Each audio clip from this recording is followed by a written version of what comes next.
You're wearing my favorite color. Oh, really? Thank Yes. you. I appreciate that because purple is, I think, an underrated color in terms of the wardrobe rotation. A lot of times people like gravitate to black, but purple is that girl. She's a royal color. Yeah, this is like a seasonal color for me. Like I like this shade of purple during this time of year, and it's like it's not black. It's not black, so it's Right. weather appropriate, but it's not black. Yes, and we are currently in the fall season, which I'm kind of sad about, but my wardrobe gives a little bit more because I love a good like leather. I love a great coat, but that's not why we're here. We are here for the next episode of Coffee with Yvonne, a show for creatives and entrepreneurs. And I have with me today someone I've been following on social media, and I can confirm is a great person in real life because when I saw her. When I saw her at Mama Tina's book event, what was that? Was that earlier this summer? Was it? What month was it? April? Maybe Was it April. Was it April? Oh I my think God. I think the book dropped on April 30th. It was. I think it was April, May. April-ish. Yeah, April-ish. yeah. But I knew it was you because I saw people all of a sudden fangirling in the middle of the MGM auditorium. And I was like, I feel like I know her face. And I went immediately to social media like, I know this face. And I was scrolling. I was scrolling hard before I walked up to it. I was like, wait a minute. That's the list, girl. That's the list, girl. And I just had to like go ahead and shoot my shot because I really love what you're doing with the list and also what you're doing to amplify like Black books and building a real digital community. So having you on the show today, even though your bio includes that you're a DC-based influencer, Talia, you are so much more than that. Thank you. Thank you. So much more than that. Thank you. I do feel worldwide when I'm like not in DC and I'm traveling and I still meet people and people are like, are you? And I'm like, yeah. I'm like, so I know the reach. I know the reach is beyond the DMV. So I'm appreciative of it. Yes, and we're going to get a bit more into that in the conversation, but today we're going to have a really great and engaging chat for someone that I follow, but also like in real life. So grab your coffee. Yeah, And I don't drink coffee, so this is already awkward. It's okay. It's okay. Come as you are. Yeah, I'm a tea drinker, but in the mornings, and I only drink coffee when I'm visiting Black-owned bookshops or in coffee shops in other cities. Mm-hmm. That's my one exception. But I'm a tea drinker. I'm a tea, water, sparkling water, Diet Coke drinker. Those are my 4 beverages. Wait, so before we get into it, what is your sparkling beverage of choice? Because I know everyone feels different about like different brands, but what's your brand? I'm not picky. And I'm pretty frugal. So for me, I am not buying name brand most things. So for me, whatever Aldi has is fine. Lidl has is fine. Right. Trader Joe's is fine. Like as long as it's sparkling, as long as I get the effect of it. But I'm not really into like brand names in terms of grocery, because I feel like groceries should not cost as much as they do. Yeah, because the way a pack of chicken is looking like paper towels now, I'm like, hold on, wait a minute. And also too, I don't know if you know, it's a family pack. It's not giving family pack. It's not. And the packaging is smaller. Yeah. And even as someone who's like an Aldi, Lidl shopper, I've been shopping those stores for years. The prices aren't the same either. Like you can't get as much as you used to back in the day. The packaging is smaller. So yeah, for me, I respect the people who can go into like a traditional grocery store, buy all name brand. Good for them. So good for them. Love that for them. Love that for them. In this economy, you do what you got to do. But let's more importantly get into your bio, because your bio really speaks a lot to who you are as a content creator and business owner. So Talia is a Washington, D.C., and we're going to give her that too, because she is now a Washingtonian. If you've been here long enough, you know the streets, you know the people and the culture, you're a Washingtonian. I will give you your honorary flowers. Thank you. who hosts daily lists, book content, travel insight, and spotlights on Black-owned businesses. She has earned a community of over 300K followers across social media platforms. Her work has been featured by the New York Times, Rolling Stone, CBS News, and she was profiled in the Impact and Nightline episode, The Death of TikTok, that is currently streaming on Hulu. Beyond creating content, Talia is an in-demand, and yes, she is in demand because I've seen it. I've seen it. In demand moderator and conversation partner who has interviewed dozens of best-selling authors and appearing at major cultural events, including the Essence Festival of Culture, Harlem Book Fair, and Black Book Bash. She is passionate about amplifying Black women, content creators, and expanding their presence online. In 2025, she served as one of the 8 creator plaintiffs defending creators' First Amendment rights in the landmark Supreme Court case TikTok versus Merrick Garland. And with that being said, welcome to Coffee with Divine, Talia. Thank you. It's so it's always humbling hearing other people read your bio. Although I wrote the bio, hearing other people say it out loud is always funny for me. But I appreciate it, and thank you for having me. Of course, of course. And your bio is something that to me really shows the expansion of what content creation can be. You know, content creation can be advocacy, content creation can be fun, but also content creation involves engaging with your audience. Hence what we're talking about today, about building that digital community authentically. And to get started, you've built a vibrant digital presence by being yourself across multiple platforms. What originally inspired you to make books, lists, and storytelling those core pillars of your creator identity?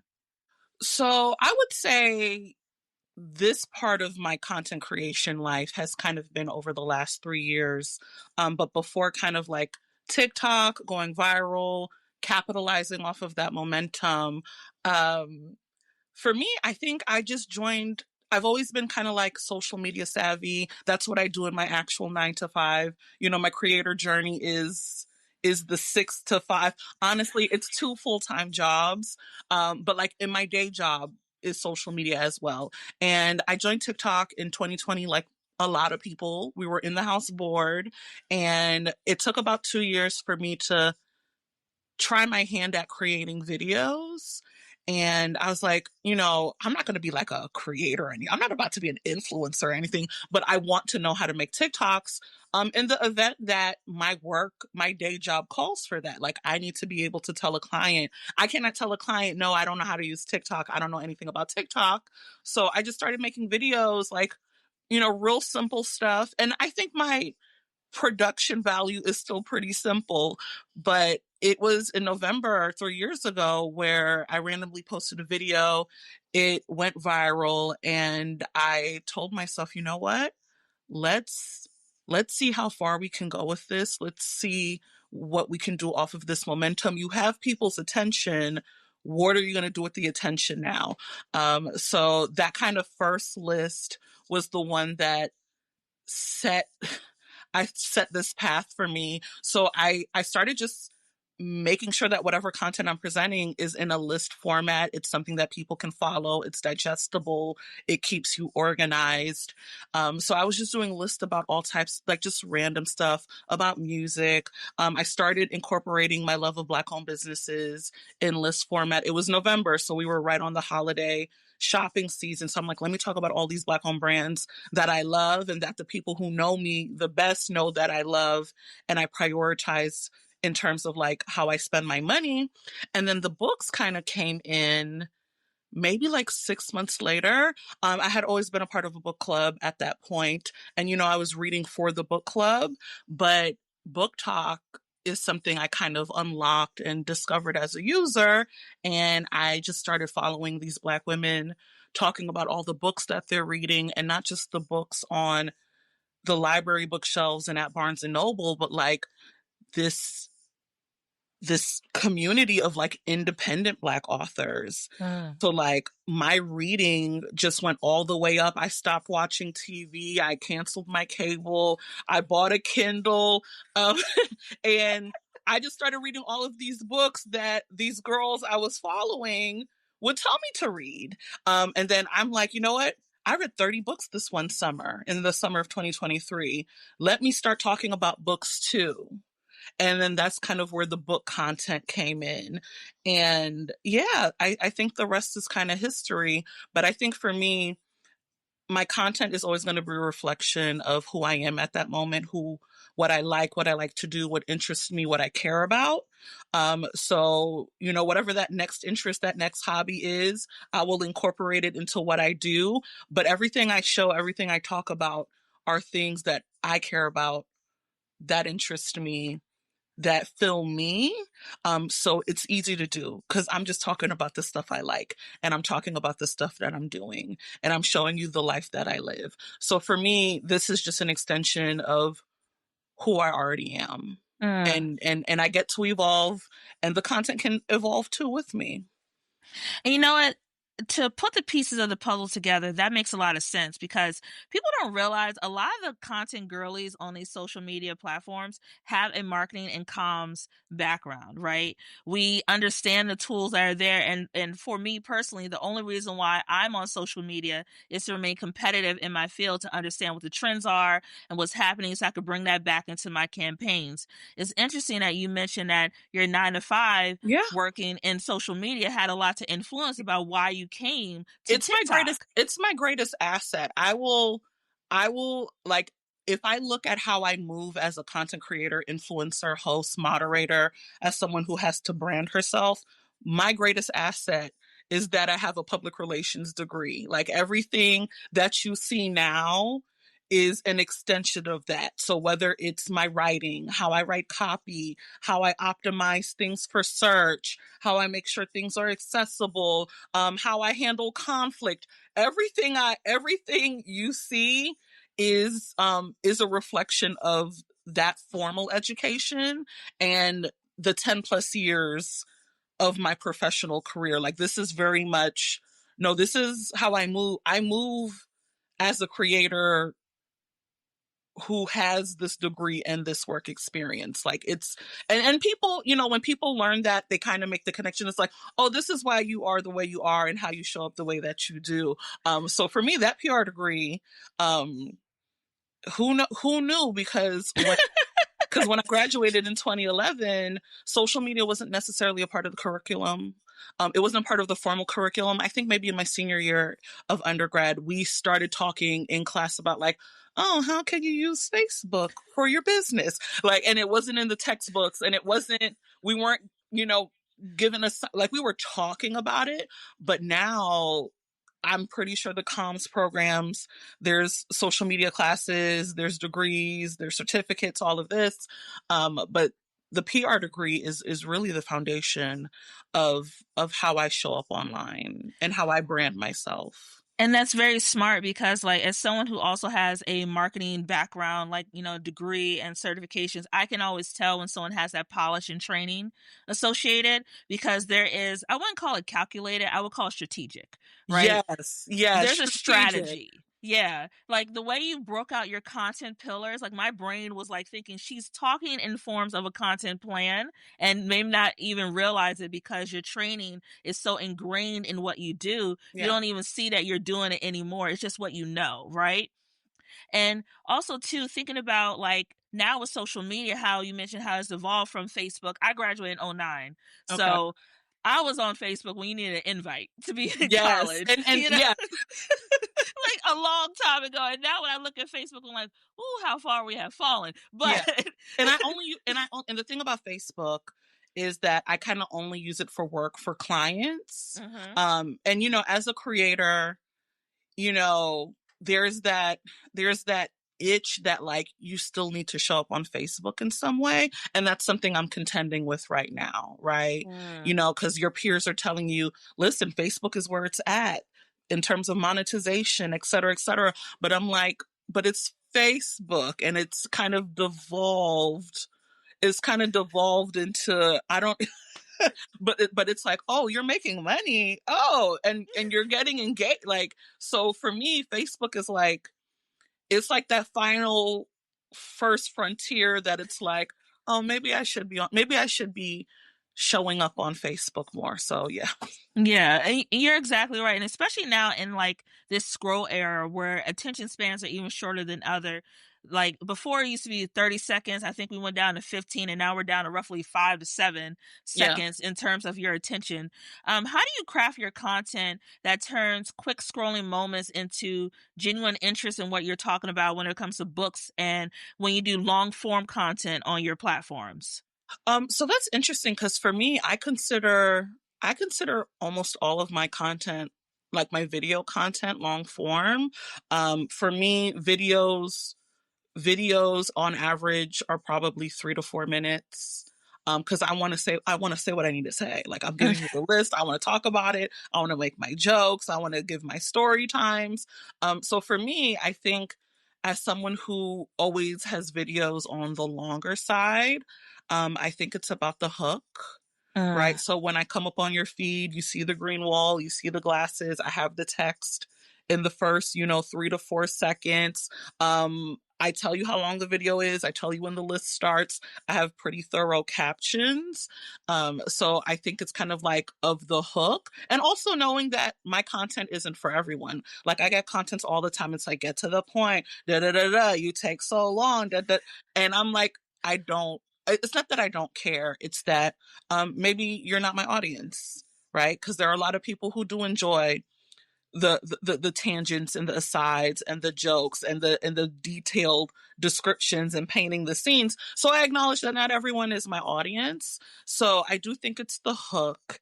And something that I think has also helped is kind of, the serializing my content. yes. The first day of the month, what did I read last month? It's the second or third day of the month. What am I reading this month? It's Wednesday. This is the DMV weekend event guide. So I think people are knowing that on certain days is certain things. And then also, I think the tagline helps. Hi, my name is Talia. We love a list over here. So make sure you're following for daily list. I get comments when I kind of do like my more vloggy style content or like I'm reviewing something and they're like, where's the tagline? You should have said the tagline. And I'm like, this is not a list. What do you mean? This is not a list. So I think it's people, uh, once your audience gets familiar with what you do, like they know what to expect, right? So I'm consistent enough in a way where they know what to expect. They're looking forward to XYZ, and you either love it or you don't, right? Like I'm not meant to be followed by everyone. Don't want to be followed by everyone. Of course, I want to grow as a creator and expand my reach, but my content is not for everyone, and that's Mm. okay. And I love how you said that about teaching your audience what to expect, right? Having the hook, explaining to them what to expect in your content. Just like you could train your algorithm to show what you want to see on your feed, you can also train your audience of what to expect from your content. And Yeah. just like you said, your content isn't for everyone, and that is okay. And I think one of the missteps content creators make is chasing after the trend instead Yeah. of building authentically with their digital audience and building real engagement, right? Like there's always a joke about being in 200 views jail, but what I've told some people is like, don't look at it just 200 views. Look at the engagement you got on those 200 views. Did you have comments? Did you have saves? Did you have shares? That means your content resonated with that audience, and you should just keep going and keep building so your views can, climb as your audience grows. And I Yeah. just love how you're doing that authentically. Yeah, not every video is like a viral smash hit. Like, and I think for people who, who are frustrated with being in like a certain type of view jail, it's like, imagine if you were sitting in a room in front on a stage in front of 200 people. Like, do you even know 200 people, and Come on 200 now. people have watched your video? So and I understand it's discouraging because you see people go viral and you see people do this full time and make a lot of money and go and appear on TV and translate their opportunities into other things.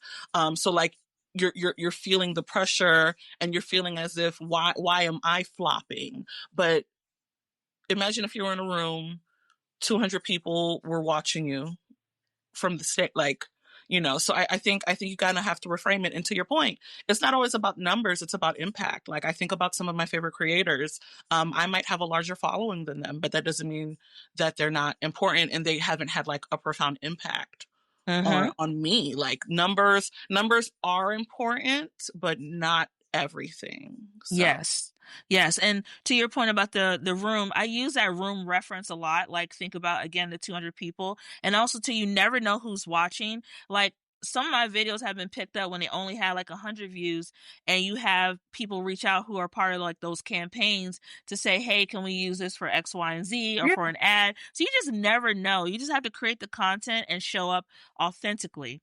Now, when it comes to you sharing how like everything from book recs, like your book recommendations are fabulous, by the way. Thank I have a you. very long list of books Yes, I need to me buy. too. Me too. My TBR has hundreds of books, and I get Like, easily distracted. I want to read the new release. I want to read what everyone is talking about. So everything else I just read, everything I was planning to read, forget. Like, so my list is, as people say, "Oh my God, you keep making my TBR grow." I'm like, how long you think my TBR is? Because there's all these books I want to read, and there's literally not enough time to read it's them all. not. Yeah. It's not. And especially now that we're in like I would guess like the book versus Kindle era, like, people have a thing about wanting to fill pages and everything else.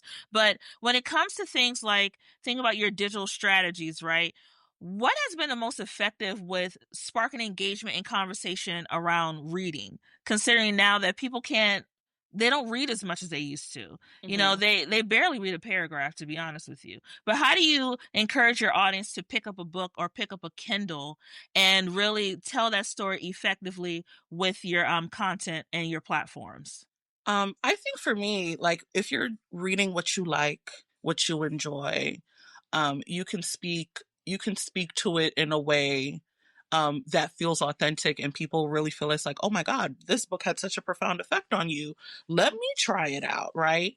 And I know the stats say that people are reading less and less, but readers and the reader curious are reading, right? So when you're talking to those types of people, just speaking to the book. This is what I like. This is what I love. This is why I love this author. Um, so as I'm showing you my life and what and how I engage with reading, I think it encourages people. It encourages people, and I also think the beautiful thing about this online space is that you're able to discover stories that you have never heard about, right? As someone Mm. who primarily reads independent authors, you've unlocked this world of like thousands of books, right? So books that will never be in the stores, that will not be in your libraries unless you request it, depending on where you live and things like that. But I think my content resonates with people. It's because it's like they're in the place that I was a few years ago, where I'm like, wait, there's this thing called Kindle Unlimited, where all of these indie authors publish their books, and all of these books you've never heard of. You see all types of representation. I'm a romance reader primarily, so you're seeing all of these Black women, different walks of life. They look different, body diversity, complexion diversity. Some of them have disabilities, Mhm. and you're seeing all of these women who have kind of not been pedestalized, having these amazing love stories. So I think people are getting interested in reading because this online space has exposed them to so many different types of stories, Mhm. and not just what they see at their brick and mortar store or their big box store. So I think the appeal is the uncovering of all these stories that have been traditionally shut out by the traditional publishing industry. So yeah. Yeah, and you're exactly right too. And another thing to build on that is how books are being turned into short form series. Like, we had what was that one on Hulu?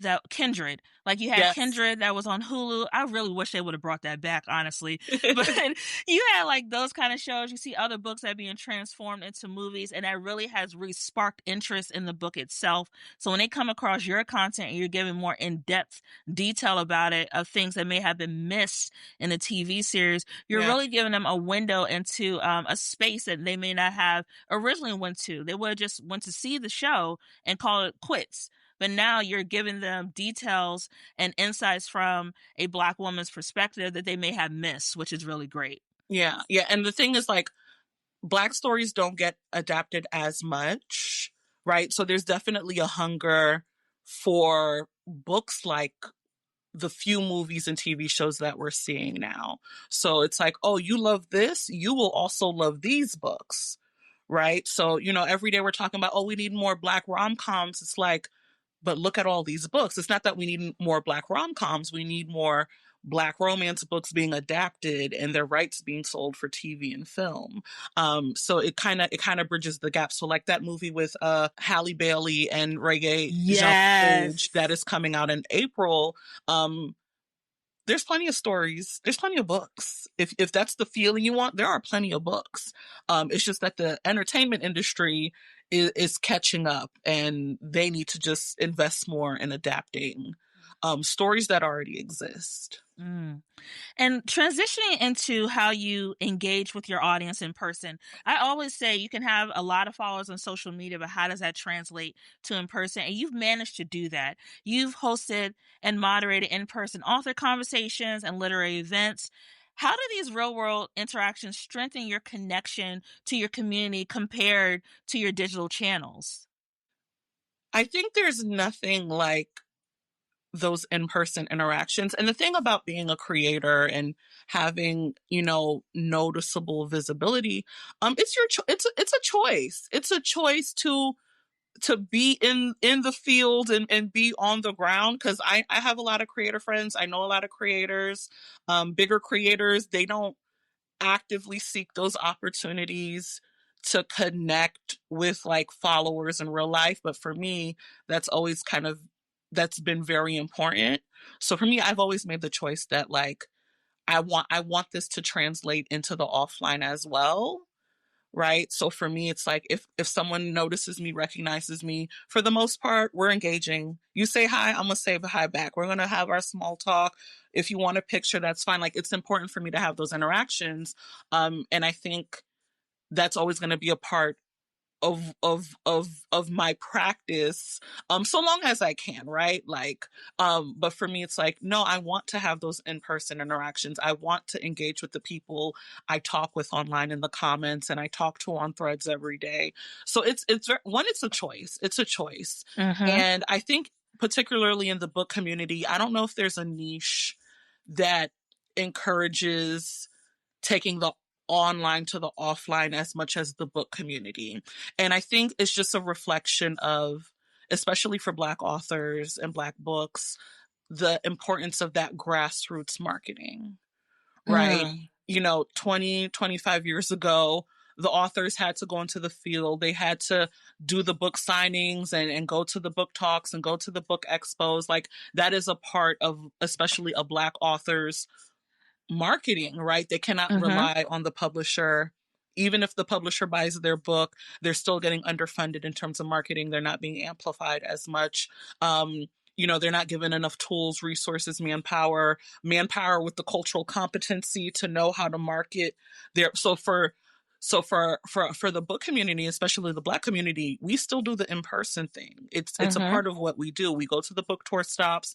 There's so many book events now. That is part of what we do because that's how authors market and sell their books. So as the creators, we're on the ground too, Mm. right? And I love how now the publishers, the authors, they're tapping into the creators to kind of take us off the screen and moderate the panels and do the book events and host and things like that. So it's I think it's a part of the niche, specifically the book niche.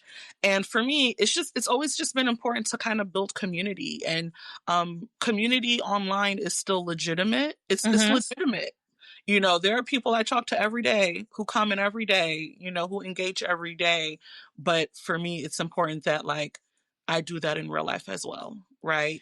Yeah. And it's also to note too, you did a social media post about Kennedy Ryan's, I think, book signing event she had. Was it at National Harbor, if I'm correct? Yeah, what was it? Black Books Matters Fest. Yes, Yes, at Mahogany yes, Books, yes. yes. And the fact that you took the time, and I could be conflating your content with someone else's, but I think you show the long line of people who are waiting outside. That was so visually impactful. And I don't think people understood the strategy of what you were doing, right?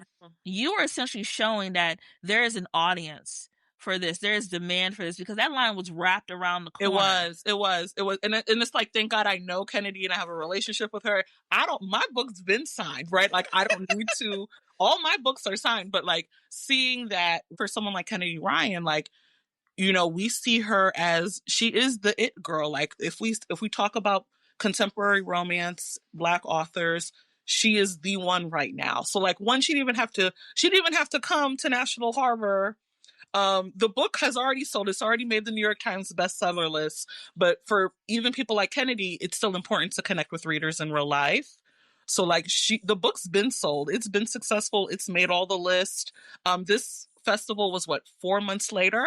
Mm-hmm. But she still shows up for these events, and she'll talk to everyone. She hugs everyone. She signs everyone's books. She takes a picture. That next day, I co-hosted a brunch with another creator, and she was our guest of honor. So we were just sitting at this king style table of 30 readers, having like an intimate conversation. So I think those things are those touch points are still so important.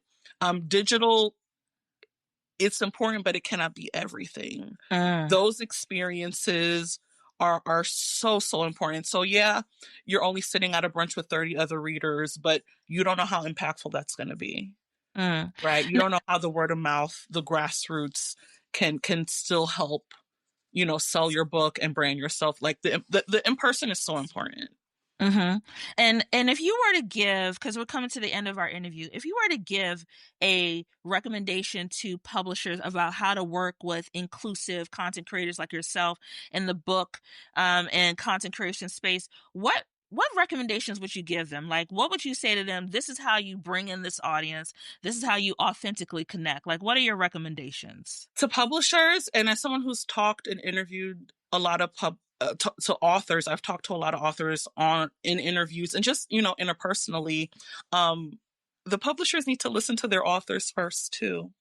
um like they need to listen to their authors first too, because the authors who, especially if they go from independent to traditional, they've done the grassroots, they've done the in-person. So I actually think the first thing publishers need to do is listen to their authors, especially if they don't have people on their team who know what the author's readership is like and what our readership is like. So listening to their authors, um, giving them the resources and the tools to succeed.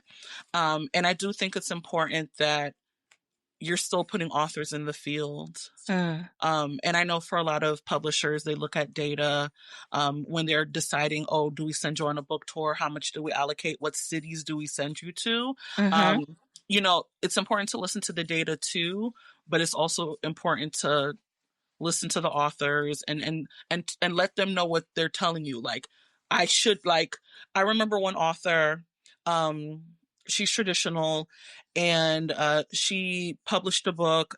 They sent her on a book tour, and they justified only sending her to Richmond in like this region and not to DC and Baltimore because they thought Richmond would capture or account for DC and Baltimore. And it's like, no, No, no. And it's no. and it's no, and it's like how, and it's like if you just listen and trust the author, you would know that you also need to make a stop in DC and or Baltimore. Honestly, both. Mm-hmm. Honestly, both, right? And if you say you want to capture Black readers, why aren't you sending them to Atlanta? Why are you not sending them to Houston? Why are you not like? So it's like, I know the data, but you also kind of have to understand that, the data doesn't tell the full picture all the time. Mm-hmm. So Richmond is not the catch-all for DC, Maryland, Virginia. It's and some people did drive to Richmond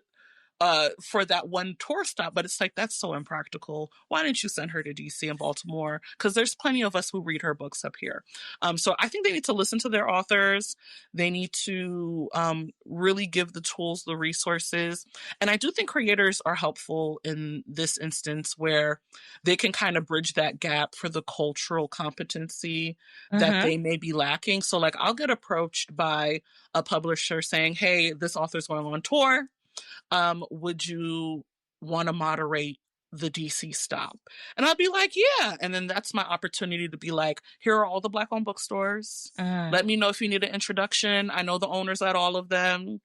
If you want to do other spaces, here are the other venues I know. Here are the ones that are Black owned businesses. So as a creator, never feel afraid to tell the publisher, it's like, hey, thank you for including me, considering me. But here's everything I know about the region. Here's who you should be inviting. I don't know. Are you inviting people? I think you should invite these creators. So I think as creators, any opportunity to share those insights that they don't have, because they're sitting in an office in Manhattan, right? And they don't know DC like I do. Right? They don't know Atlanta like the Atlanta creator does, or Dallas like the Dallas creator does. So I think there needs to be more listening. There needs to be more listening. Yeah. And you're exactly right. It takes a lot of work and also effort, but that effort needs to be put in to make sure that Black and inclusive authors are getting their amplification and awareness to the right audiences. And not just audiences that focus on people who look like us, but audiences who may be interested in engaging with their books and with their content. Yeah. And, I know we're coming to the end of our interview, but I do have a couple of sip and spill quick fire Yeah, questions for let's you. do If it. you're Let's do here. it. Let's do Okay. it. Coolings. Okay. All right. Now, top of the dome. You got to stand 10 toes down about your answer. Okay.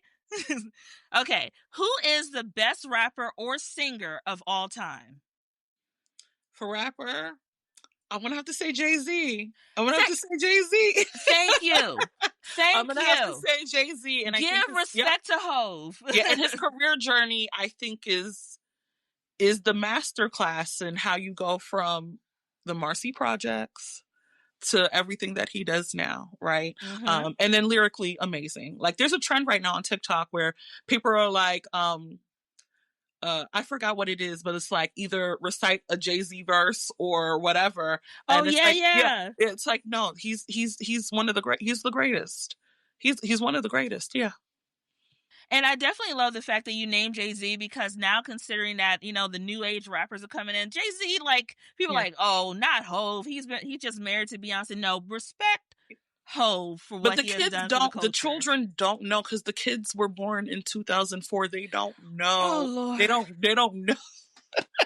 Please like, don't bring the years in. And now Don't bring the years in. I'm the old ornery lady on the internet. Anytime a kid, or like someone who's younger than me, not a kid, but like, it's like, you have no clue. You don't know anything, because No. why are you reducing him to that lady's husband? And listen, we joke about that, but like, no. So, yeah. My next question for you: what is your go-to comfort food after a long day? Like, you just finished your 9 to 5, and now you're into your 6 to 9. What is a comfort food that just recenters you after a long day? Ooh, comfort food. I think any type of pasta. I could take any type, any type, any type. Preferably like, I think as I get older, can't do too much tomatoes, like the acidity of, like, but like any type of pasta, I'll take it. That's Any fair. type of any type of noodle, just a noodle. Yeah. Yeah, a noodle. Yeah. You can never like go wrong with like a good spaghetti, mac and cheese, or just bring it back to your ramen days when we were all just getting it out the mud fresh out of college. Yeah. Yeah. And then my last question for you: I know you don't drink coffee often unless you go to support a Black owned business, but if you were a coffee, what kind of coffee would you be? I would need it to be iced. I do, like, when Okay. when I'm visiting these coffee shops and bookstores in different cities, it has to be iced. I need things in it. I can't do just a black coffee. That's weird. So it has to be some sort of milk, some sort of creamer. I want some sort of sweetness. I want a little heat. So there's this one coffee at Baldwin and Co. in New Orleans. It's a bookstore. All their drinks are named after James Baldwin titles, but I'm forgetting the name of this one. But they sprinkle in some cayenne pepper in that one drink. It is delicious. It is delicious. So like I actively seek that out when I'm in New Orleans. Yeah. NOLA is one of my favorite places to visit. I love the food and I love the people, and they're always just so welcoming. It's like seeing your auntie and she got a good pot of gumbo for you as soon as you get off Yeah. the plane. It's like, Yeah. hey baby, It's my how favorite you US doing? city. So I'm and I drink a lot of coffee. I drink a lot of coffee when I'm in New Orleans because when their coffee is good, they have the chicory coffee. It's Mm-hmm. so like I really be on a coffee kick. And then I come back and I just go back to drinking tea and Diet Coke. It's the I just turn it off and Hey, it's whatever you want to do that makes you happy, because I'm the same way with tea. I only drink tea so many times a year when I'm not like feeling that great. But when I do have a good tea, I lean heavily into it, and I like have my mints with like, everything.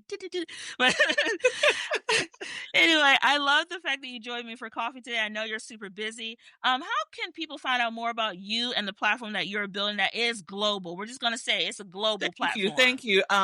So I pretty much exist everywhere except for Facebook. We're still working on Facebook, but I'm Talia Cadet everywhere, almost everywhere on TikTok, on Instagram, on Threads. I don't use X anymore, but the username is mine. My Substack is taliacadet.substack.com. Only place I couldn't get Talia Cadet was YouTube. So it's Talia Cadet YouTube on YouTube, but it's Talia Cadet everywhere, and I try to be consistent in that way. So if there's a new platform, I'm locking in that username. I love that. And brand consistency is very important. One of my Yeah. creator friends dragged me not too long ago about making sure it was fully consistent. I was like, girl, you are right. I didn't realize when I started these platforms what I was doing, Yeah. but we all live and learn in these social and content streets. And I just want to thank everyone for listening and watching today to Coffee with Yvonne. I hope you enjoyed today's chat. Don't forget to follow Coffee with Yvonne on Threads and Instagram at Coffee with Yvonne. Also, more importantly, you can find my personal account on TikTok and Instagram at Yvonne_creative marketing. That's where I cut up. That's where I show up as my full self. Yes. I can attest. Yes. It's just me over there in these social media streets having a great time. But if you want to learn more about me and my business, you can go ahead and go to pinkdollhousemarketing.com, or you could go to find me on Instagram at pinkdollhousemarketing. You could slide into my DMs. That's cool. And creatives, I'm going to say this every week until you get it. Remember to keep showing up, keep creating, and that your voice matters. I cannot wait to chat with you soon on another episode of Coffee with Yvonne. Okay, bye! Bye. Thank you. You're welcome. You are awesome. Thank you. Coffee with Yvonne is produced and edited by Yvonne Pearson. Coffee with Yvonne is created by Pink Dollhouse Marketing. You can catch the latest episodes by subscribing to Apple Podcasts or wherever you get your podcasts.